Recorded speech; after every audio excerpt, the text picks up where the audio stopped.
Thank you. Yes. So welcome everyone to our presentation, and thank you so much for joining us.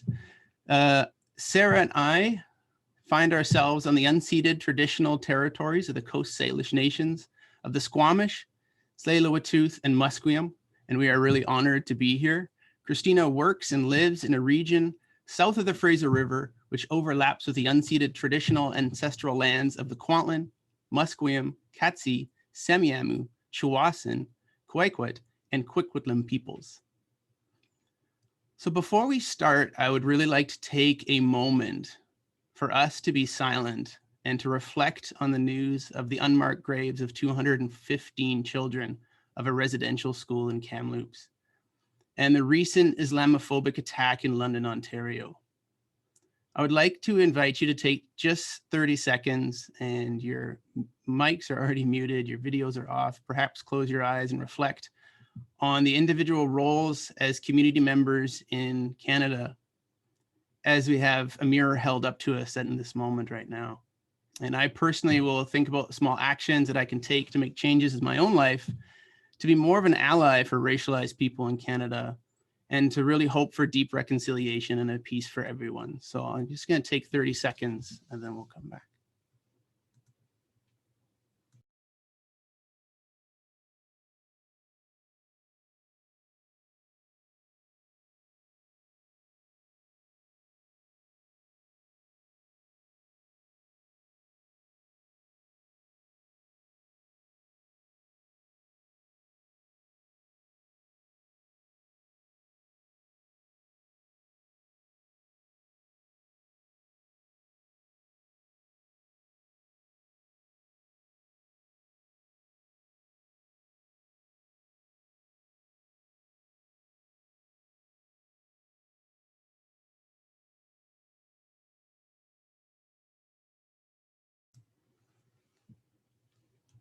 So thank you for taking that moment for us.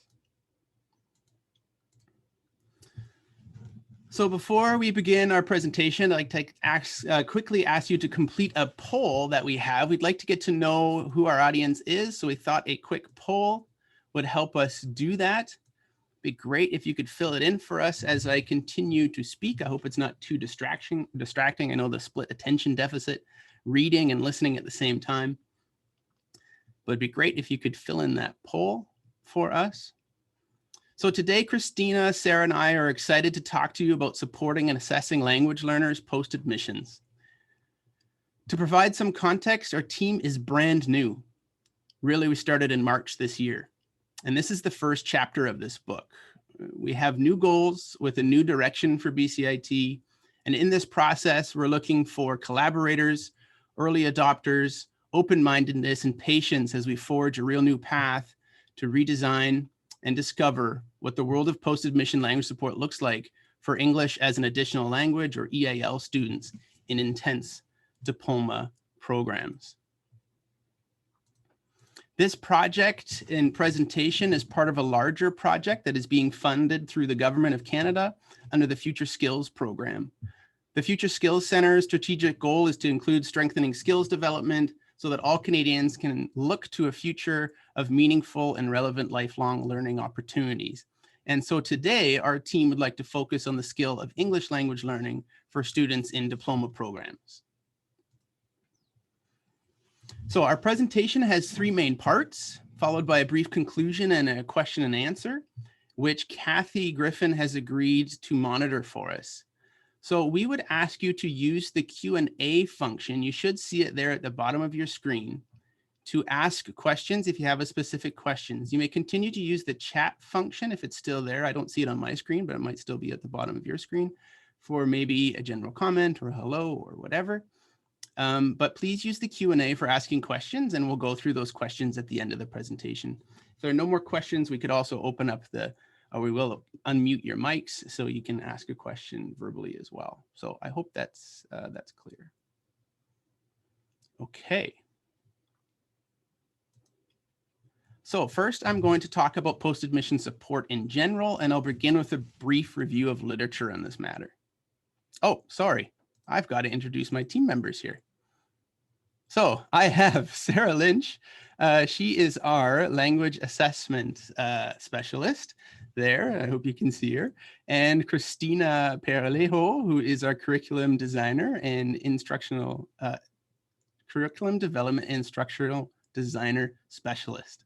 So those are our teammates. So I apologize, guys. And we have an ASL interpreter here in Sean. So thanks, Sean, for showing up for us.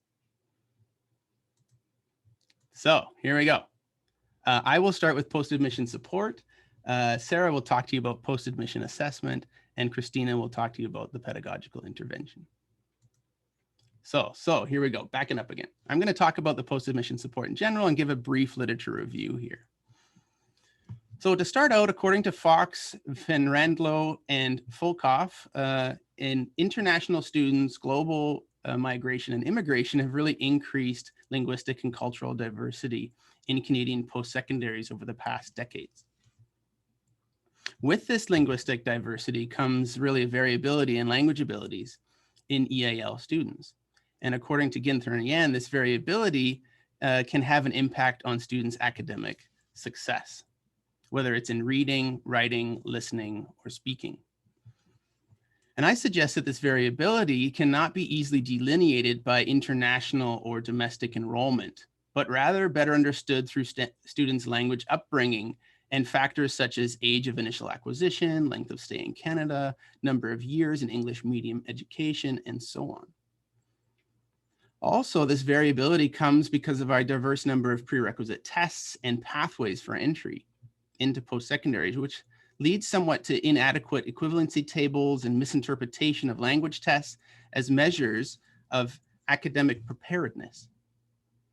And we sometimes miss the actual purpose of these tests. And in a way, prerequisite tests sell scores and not stories. That is, these tests don't tell us about the journey that language learners have been on and the uniqueness of their differences. And so as a result of these factors, some EAL students are just not linguistically ready for the rigors of study in English at the post-secondary level. And therefore, appropriate support resources should be made available to EAL students post-admissions. And it's because of a lot of these factors that instructors in our communications department at BCIT wanted to react and support EAL students in their programs. So in 2009, the comm department started offering free, weekly, 1-hour, non-credit language support classes, which were embedded in their first term courses or first year courses, term 1 and term 2. So I just want to illustrate how this embedded language support works at BCIT right now. So the communications department is a service department that teaches into programs. And communications offers discipline-specific workplace communication courses, teaching everything from professional presentations and teamwork to email writing and technical report writing. And we have comm expertise in engineering, business, computing, health sciences, and more. This gives the department perspective on language that might be different from, for example, an English department that wants to work next to a chemistry department. Instead, we're already sort of interwoven in the fabric of the program, so to speak. And what this role as a service department allows us is direct access into programs. So instead of working as an entity outside of itself, we kind of, for lack of a better term, infiltrate programs and offer our services. So this access is golden because it allows us to advocate for good pedagogical practice and attention to students' English language needs. And as a result, we can embed our language support classes via the comm classes into different full-time programs. And so this embedded language support has been in existence since 2009, as I mentioned. And it really started as a grassroots, values-based pedagogical decision with many battles around funding to provide support for EAL students who still had language learning needs post-admissions. Based on recent data collection, we know that this embedded language support works. For example, in fall 2020, we looked at students' attendance frequency to language support classes and found that students who attended regularly, so more than 50% of the time, had grades that were 20% higher in comm than students who never showed up. We also found that there was a difference in dropout rates, fails and vanishes in comm classes. And that was 25% lower for students who were regular attendees over students who never showed up. However, perhaps because of the intense diploma schedule, the fact that student classes are for free, and a plethora of other reasons, only about 50% of students who are placed or recommended for language support classes actually attend these. And this rate hasn't changed much between 2011 and 2020, as far as I can gather. Also, we only offer language support in about 20 programs. So many BCIT students do not yet have access to this service. Without language support, some students might find themselves in a bit of a sink or swim situation. And like I mentioned earlier, not being prepared and supported for the rigors of study in English. So this is exactly where our project is looking to grow from. So how can we reach more students, accommodate their needs better, and fill some gaps to support students' language abilities and success? So this is where the language success team is starting. So our mandate is really to pursue what it means to be communicatively competent in BCIT. Now, this is an unanswerable question, but it's a carrot in our pursuits, right? Our project has 3 pillars: to develop innovative, confidence-building English language learning materials, as you see there in the middle, develop fair post-admission evaluations of English language skills, and create opportunities to work with industry partners to gain more confidence in job application and job interviewing skills. We really want to create a safe environment across the Institute to build confidence in English during student studies, which can be later used in the workplace in trying to set up these students for increased job preparedness. So one aspect, as you can see on the left-hand side of the screen, is to establish a meaningful relationship between the diagnostic language assessment and pedagogical intervention, so that during short and intense diploma programs, students get evidence-based, just on-time feedback and learning materials to match this feedback. So I'm going to hand things off to Sarah, our language assessment specialist, who will now talk to you about the concept of diagnostic assessment and how we can relate these to materials development. Thank you, Nathan. The aim of the post-admission language assessment is to create a fair, efficient, and objective way to identify students who may benefit from language support. So this assessment procedure is divided into 2 stages. First, a screening test is administered that identifies students who are potential candidates for language support and who should complete a subsequent diagnostic test. Then the diagnostic test is administered to the selected students based on their screening test scores. The diagnostic test provides more evidence of a student's communicative language ability and further supports the decision on whether to recommend language support. This assessment process recommends post-admission language assessments at other post-secondary institutes, such as the DELNA approach at the University of Auckland.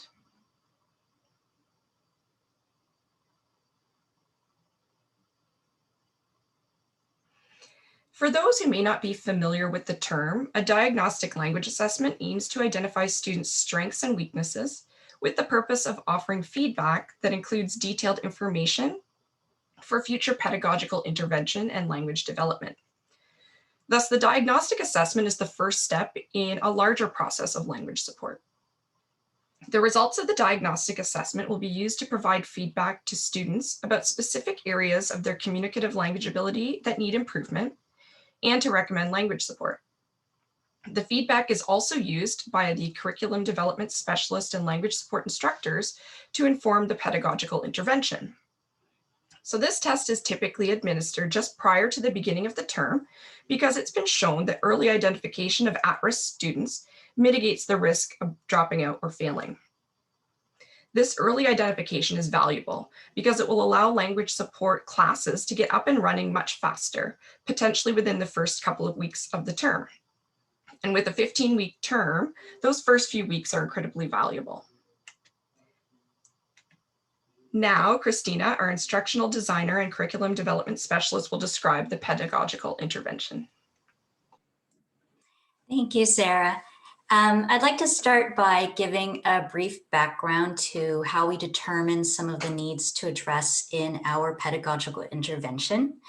So as you can see, I began by interviewing language support instructors, some students who are currently in the language support courses, and we also conducted a survey among students who are in the language support courses and also students who are not in the language support courses.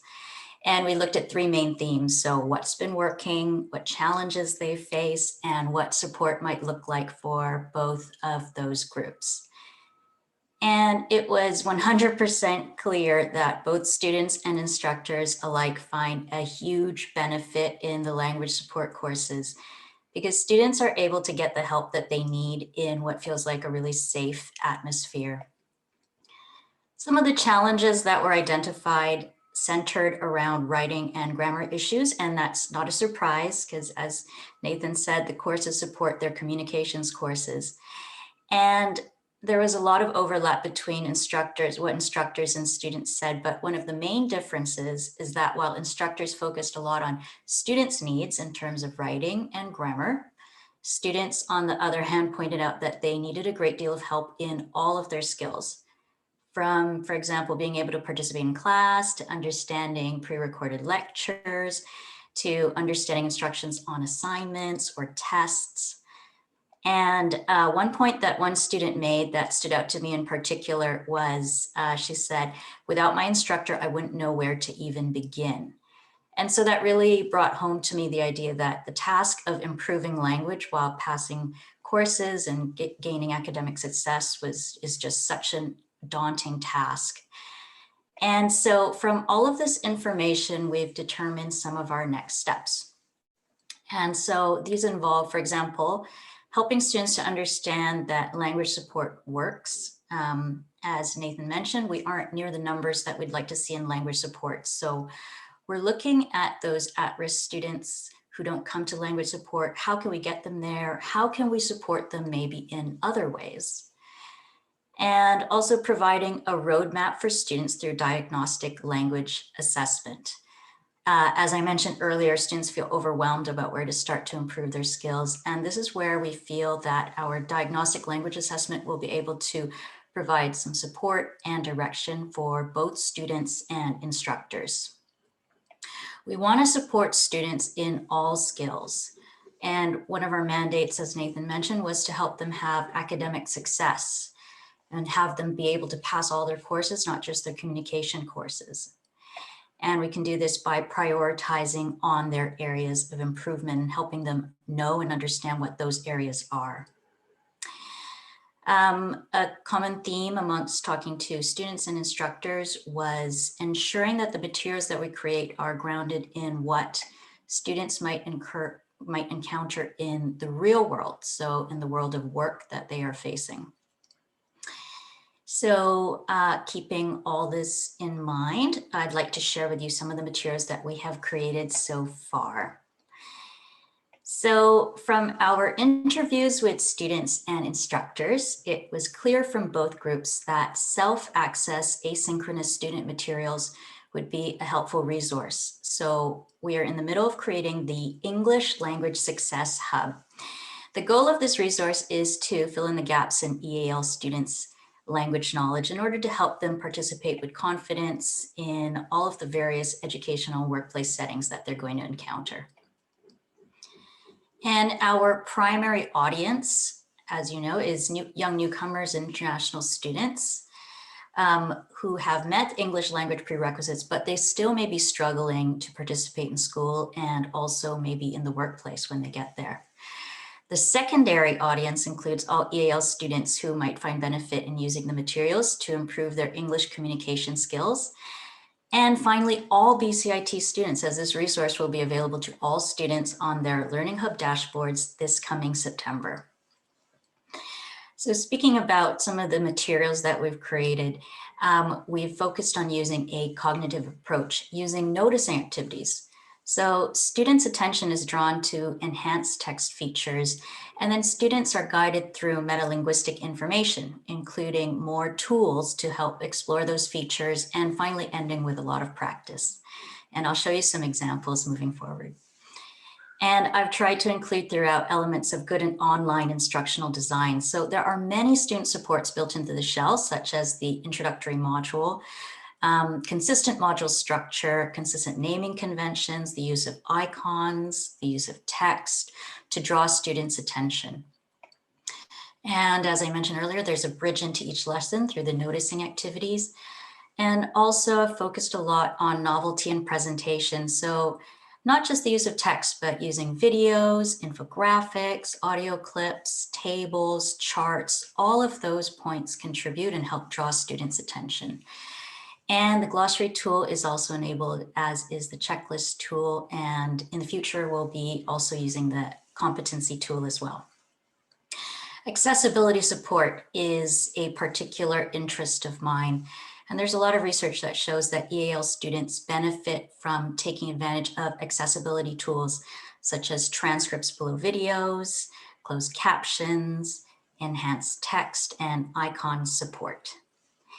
So now I'm going to walk you through some of the materials we have developed for students. So I'm going to share my screen here.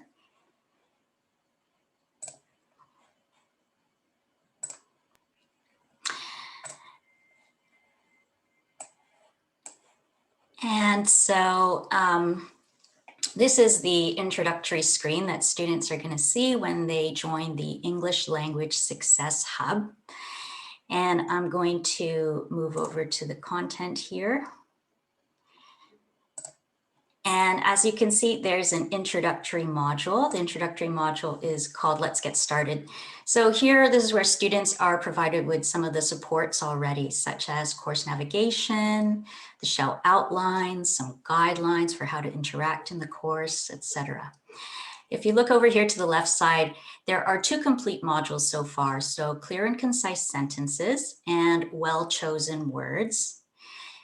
Speaking with clarity and confidence is also almost completed, and breaking down text and assignments is still in progress. So we hope to have 4 or 5 modules complete for September, and then I'll be continuing to work on this resource as the semester continues.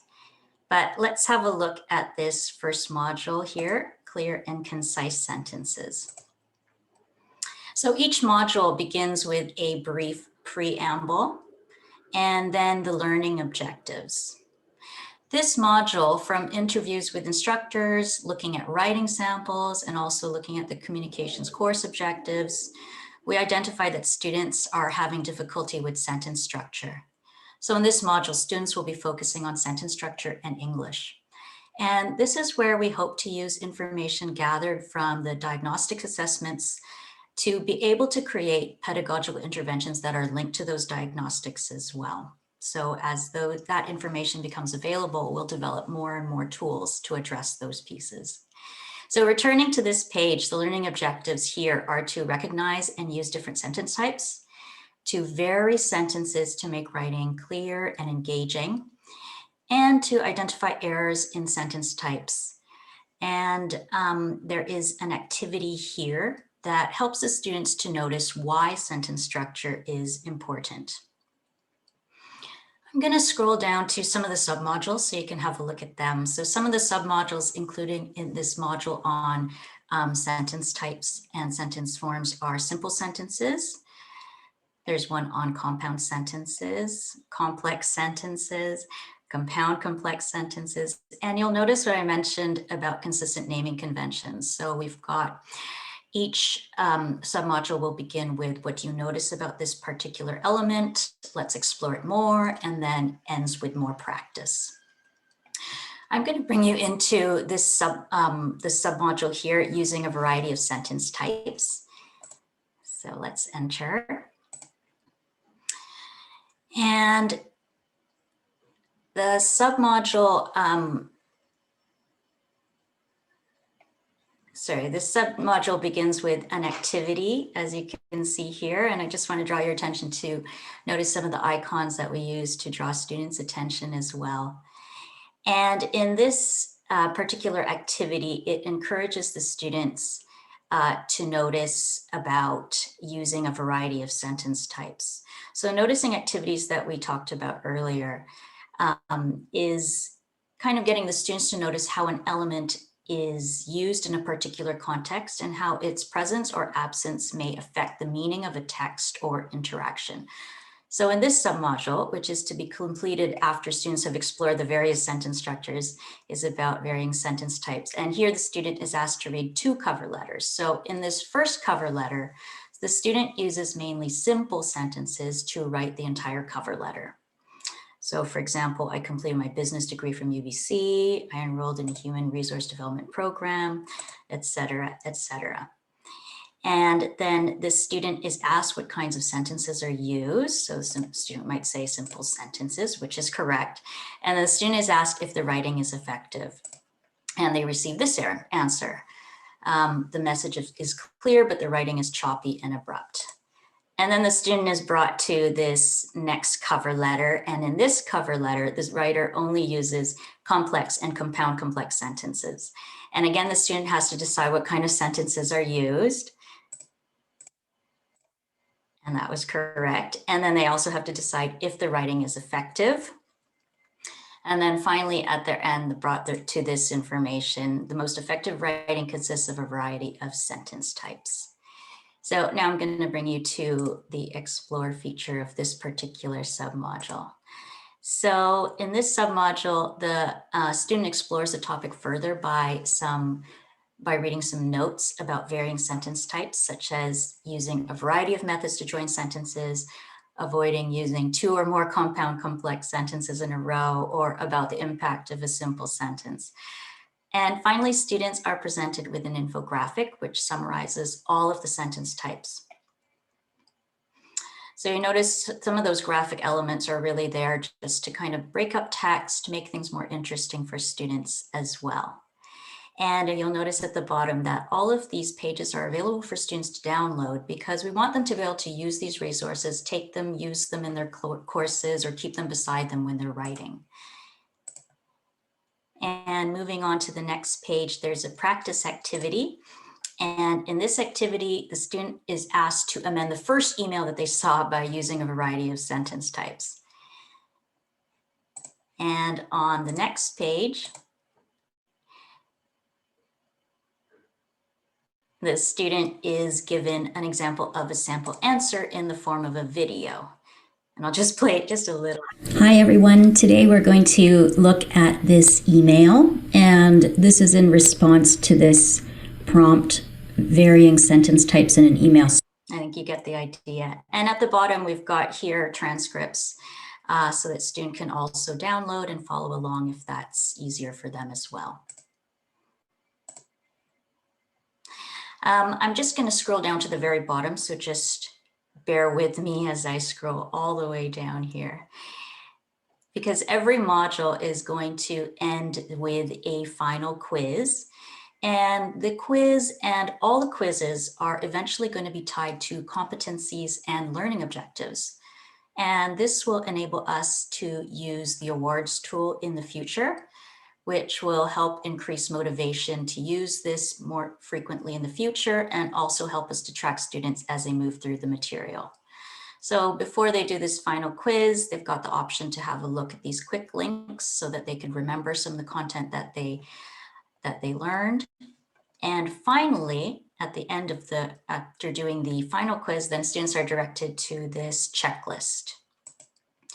And this checklist is a reflective checklist, so students can use these kinds of criteria to do a brief self-assessment, and they get a chance to reflect on what they have learned during the module and what they still need to work on as well. Okay, I'm just going to return back so I can show you some other points here. This time we'll have a look really briefly at this vocabulary module entitled Well-Chosen Words. And I just want to point out some of the novelty that is throughout the shell just to kind of grab students' attention. And I'm going to show you this particular submodule called Word Choice, in which students will decide which words they should be using So here, instead, in this particular activity, instead of text, this time they're going to listen to somebody, and they're listening to an audio about somebody complaining about a coworker, and then that's followed up by the email that the person writes to their boss. So looking at the difference in word choices, and then matching those word choices from the conversation to the email later on as well. And this time in exploring more about this topic, there's a video instead. So there are a number of student videos as well throughout it as well. And here there is a little information that's in a word bank, and all of these are linked to the glossary tool as well. And it finishes up with some links that they could find on the web as well.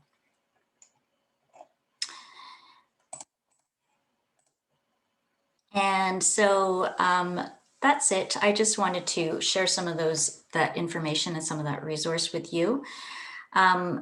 Please note this resource won't work without students using it. And I really feel that instructors are the best bridge to students. So for our BCIT instructors in the audience, please encourage your students to use it. As I said, it's going to be available to all students on the Learning Hub dashboard. And as we add more and more materials and link the materials to the diagnostic language assessments, and we hope that this resource will become more and more complete and particularly more tailored to our specific student body, and therefore more useful to them as well. So thank you very much. Nathan's got a poll that he's going to run for me. And I'm just going to stop sharing. There you go. I think it's there. Can everybody see it? Great.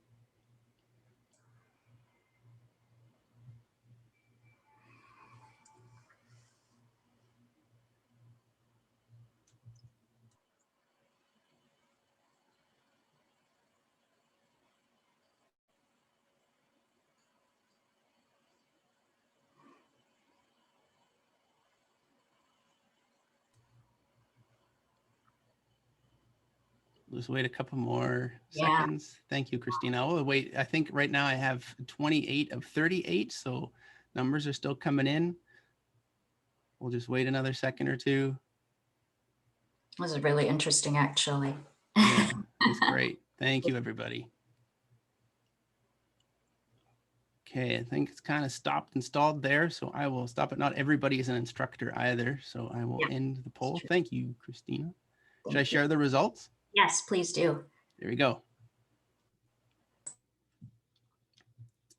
So can everybody see the results? Writing with accuracy is one area. So there are multiple possible answers. So thank you, everybody. Okay, so I will minimize that. Thank you so much. That's excellent, Christina. I'm going to now share my screen and just give you a quick conclusion before we get into the Q&A. So can you see my screen? Great. So in conclusion, EAL students are entering post-secondary with wide varieties in their language abilities, and some are not prepared for the rigors of diploma or degree studies in English. So literature shows us. Post-admission language support works, but we're not reaching everyone. And post-admission and support for EAL students aim for language development and just-in-time learning in meaningful context. In a small survey that we did with about 40 language support students, we found that 76% of the students said that language support had a positive impact on their comm classes, and 69% said that it had a positive impact on their other courses as well. Our online materials complement what we're trying to build as a multidimensional post-admission support model that is inclusive and accessible for more language learners at BCIT. Oh, and that's it. That was my last point. So thank you very much, everyone, for your attention. And we'd now like to field some of the questions. Kathy, you have some questions in the Q&A, and then maybe if we've gone through those questions, we have a chance to, people can unmute their mics, or we can allow them to unmute their mics, and we can follow up on some questions as well. Sure. One of them came in quite early when you were beginning to speak, and I think they were asking about, it says, what is the sample size? And I'm not quite sure what the anonymous attendee is asking, but I think they might be asking, did you do some research prior to getting your grant, or are you looking at a sample size now of 200 or 500 or 1,000 students as you implement this over the next couple of years? Yeah, that question is a little bit unclear to me as well. I don't know Right. exactly what. Go ahead, Sarah. I think it might mean the population it might be referring to how many students are we looking at, if I understand it correctly. If I understand, like, how many students do you think over your grant term you could be looking at? Do you think might be interest of 200 or 500 or 1,000? Yeah. So every September, so for 2 years in a row, more consistently, 2019, 2020, we have, and the comm department has been placing or recommending students for language support. It's been around 200 students. About 10 to 15% of the students in the programs that have language support have been recommended, and that is on average, because it varies quite a bit from program to program. So I hope that answers that question. There's a question regarding, was your diagnostic test created in-house? And how is it administered? Is it adaptive to levels, or is it a one test for all levels? Do you want me to take that one? Sure, Sarah. So this is a test that is developed in-house. Let me see all the parts of that question. It is administered through the Learning Hub. So it's an online assessment, and it's not adaptive. It is one test for all levels. We're really just trying to create or differentiate between two levels. So it doesn't need to be a multi-level test. We're just determining which students would benefit from language support. So trying to kind of create a cut score for who would benefit and be offered these services. So I'm looking at two questions from Vivian. And as Christina was taking us through the Learning Hub material, can you tell us if the support materials are taught asynchronously, or because it doesn't look like it's instructor led. It looks like the students are let loose and they can work their way through the modules, but I'll turn that over to you, Christina. Yes, that's right. So this is an asynchronous resource. It was one of the things that was pinpointed when we conducted a survey was that students also felt that there was a lack of time, that they were having a lot of difficulty trying to fit in the rigors of courses, etc. So this is a resource that they can access at any time that they need, and they can choose which particular point they would like to focus on. Also, having said that, though, we hope that our diagnostic assessment tool in the future is going to help point them in the right direction as well. And also, with the help of their language support instructors, they're going to be able to get the right guidance as well. So Vivian has a bit of a double-barreled question here too. Are there any peer-led activities in the Learning Hub? So it looks like it's all, I go through it myself, and then I sort of make determination as to where I think I need support. Is that correct?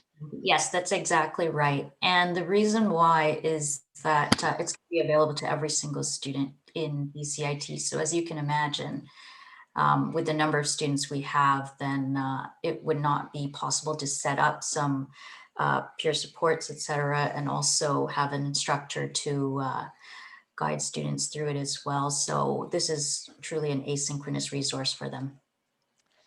Yeah, Kathy, I just want to answer the question from Vivian about language support classes taught by communications instructors. Yes, sorry, I didn't forget that one. I was just looking at something else given our time. Yep.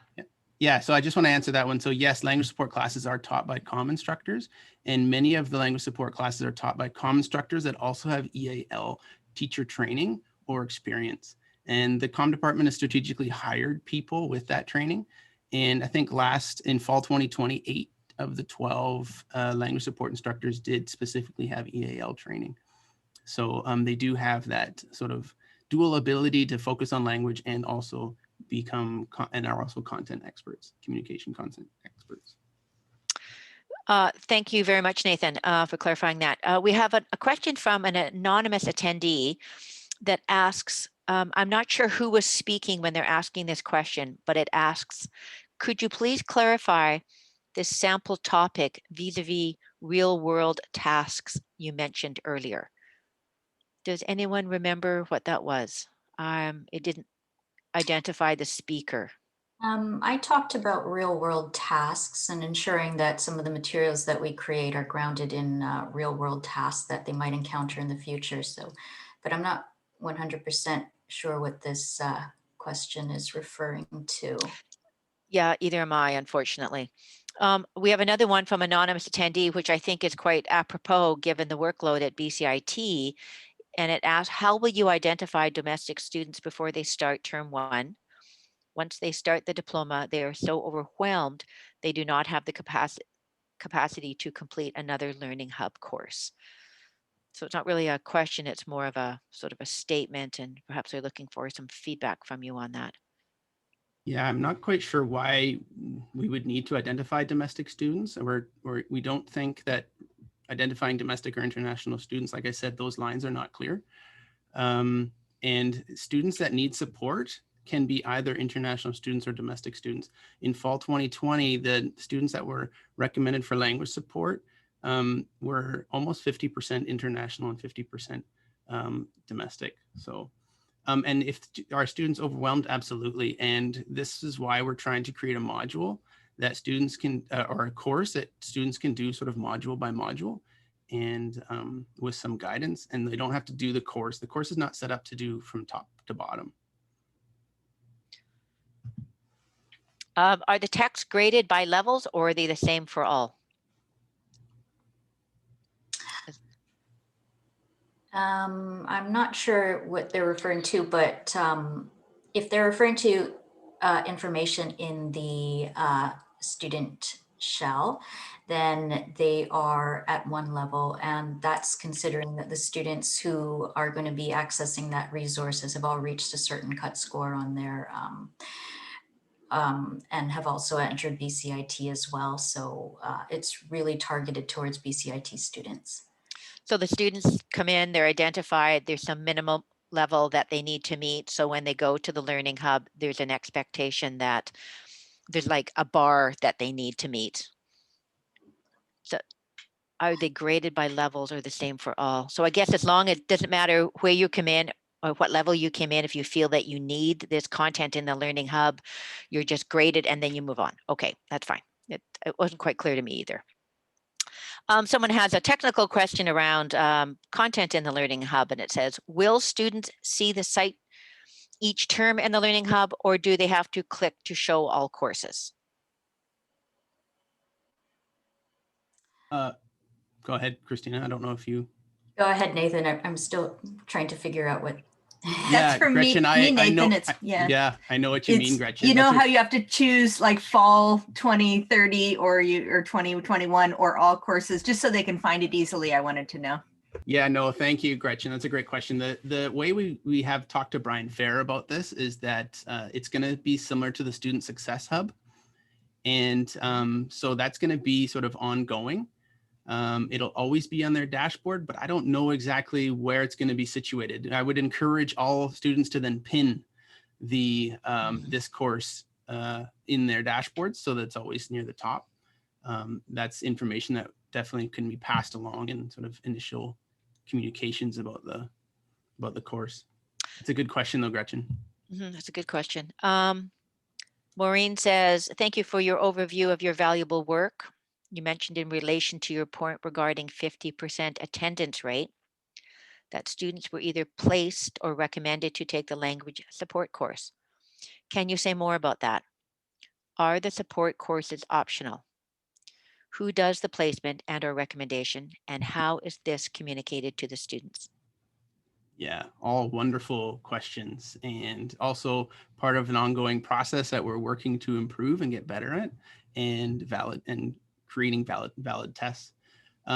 So in the past, since 2009, that placement or recommendation was done by communications instructors, but now the idea of the screening test is to have a test that has a valid cut score. And this is a process that Sarah is going through right now.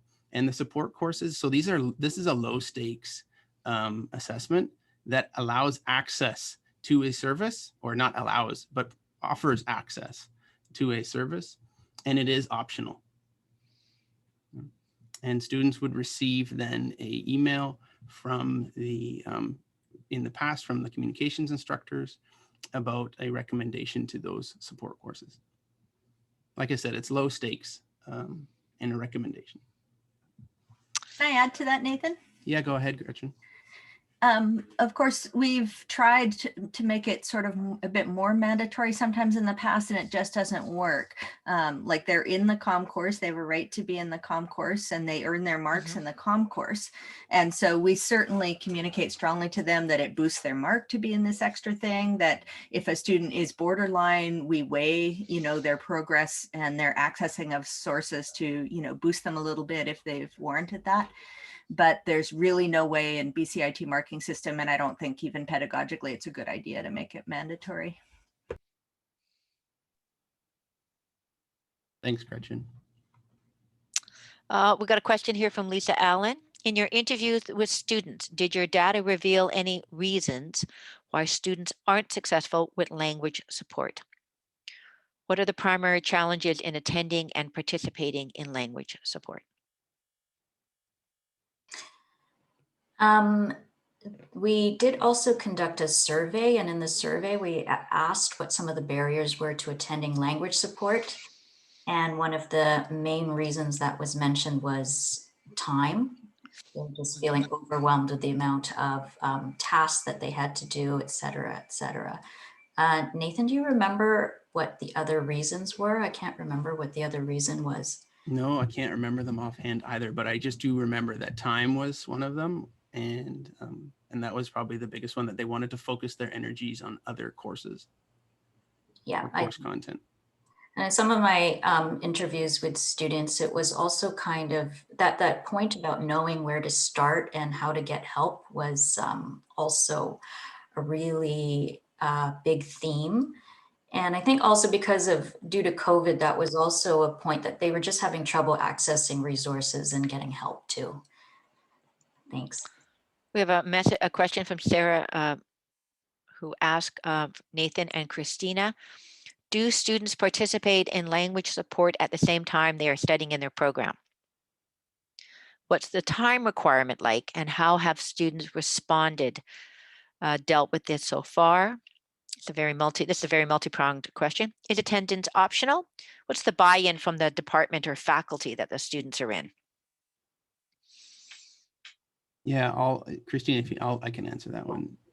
Yes, they do attend the language support at the same time they are studying. Like I said before, these are 1 hour weekly non-credit classes that they do. Students are uptaking it, are quite well and are positive about the language support. Attendance is optional, and programs have been giving us very positive feedback about language support in general in their programs. Vivian asked, are there any chat rooms associated with your LMS? Sorry, Kathy, I just wanted to go back to the Oh, previous. sure. That's okay.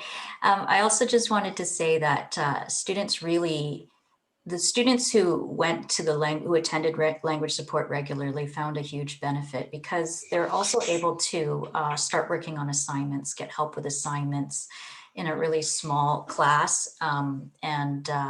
That was a big benefit that they found as well. Sorry to interrupt you there, Christina. Vivian is asking, are there any chat rooms associated with your LMS? No, so far there are no chat rooms. I'm just, as a follow-up to that, I'm curious, do you have like bulletin boards or anything? Nothing like that, nothing asynchronous attached where students could leave questions of anyone else?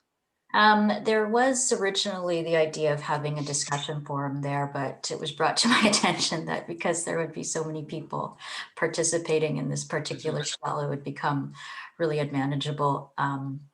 But you know, I'm open to kind of trying things out for a short time and seeing how things go, and seeing what it's like to manage a massive forum like that. A lot of work, a lot of work. There's a question here from Tamara. And Tamara, if you're on, and maybe you would like to ask this question yourself. I'm not quite sure of the question. It says, was pre-assessment and remediation prior to acceptance? Is that you, Tamara? Yeah, that's me. Okay. I was just wondering about pre-assessment. So instead of accepting students into their training, that a pre-assessment be done and then offers a support so that students don't get so overwhelmed with their course load, because BCIT likes to take a pound of flesh, so that they come into their training well prepared for the rigors of whatever programming they're going to be taking.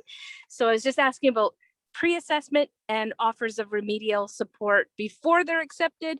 But I also do appreciate the comment about the fact that if they're taking this communications course at the same time that they are doing their training, that there's offers of support to help them with the curriculum that they're currently working on. So then that's meaningful. Thanks. I think that was a comment. There you go.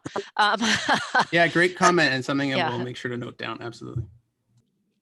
I just want to Maureen is asking a question, is the language support a credit course? And it sounds like, Nathan, it is not a credit course. Right. Crystal is asking if the instructors will have access to the course shell so that they might recommend certain parts of it to students. Yes, instructors will somehow get access to the course shell so that they can know what's in there, so they can work with the material and direct students to it. And I'm not quite sure how that's going to work yet. Awesome. The details. Yeah, I know we always come down to that. May has a comment, a question actually. I'm wondering how we can help students overcome their heavy time restrictions and course load demands so that they can do these exercises in a meaningful way. I think that's always something on everyone's mind. Yeah, great point, and part of our pursuits as well to try find a way to do it. And we'll see how students are accessing the materials and how much, and we'll try and evaluate, from there, make adjustments. Oh, Sarah, who's asked a couple of questions, is actually from VCC, and she's wondering, she's thanking you for the presentation and wondering if it will be available to people outside of BCIT. I guess that's a question for Liz. We don't actually have a public website for food for thought, but we could possibly put it on our LibGuides, couldn't we, Anna? So if that's something that you guys, if the panelists would like us to, we can make it available. Yeah, we could do that. And Maureen's question here is, given your published research on widespread need for such support, would it be a future goal to seek even minimal credit for such a course in post-secondary Canadian institutions to make it more attractive to students? Are you thinking something along the lines of like a micro-credential or something along those lines, Maureen? Just want to clarify there. Hi, Maureen, if you're here, maybe. Yeah, Maureen might not be there. Yes. No, like she a might be gone. micro-credential. Yes. She says yes. Yeah. I'm not sure what yes is referring to. Something for us to note down and to think about. We've been the discussion around whether or not the course should be for credit or non-credit or optional or mandatory. These are all things that we're going to probably talk about and be part of the discussion as we move forward. But thanks for that thought. And anonymous attendee says, is this available for alumni?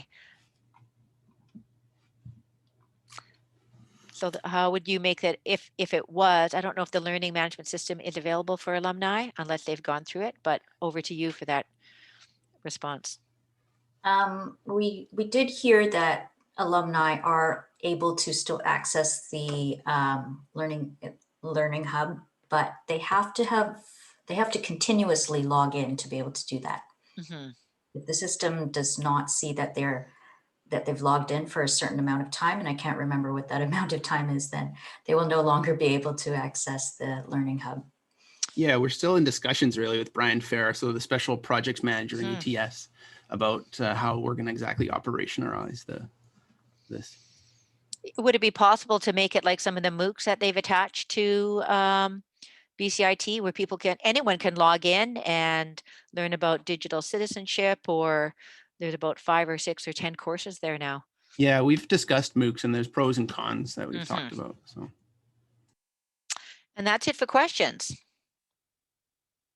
Great, we're right on time too. That's awesome. Looks like people are leaving. Christy has asked a couple of comments in the chat box. I think saying how fabulous this is actually. Yeah, thanks. I'm going to post our email address in the chat for anybody who's interested. It's LST, Language Success Team at bcit.ca.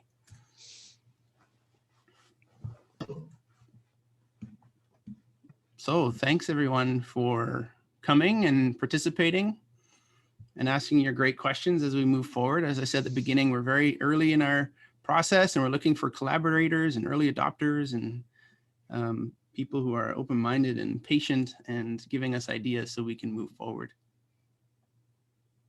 Thank you guys so much. What a great panel. And we'd also like to thank Diversity Circles for providing the ASL interpreter. Thank you, Sean.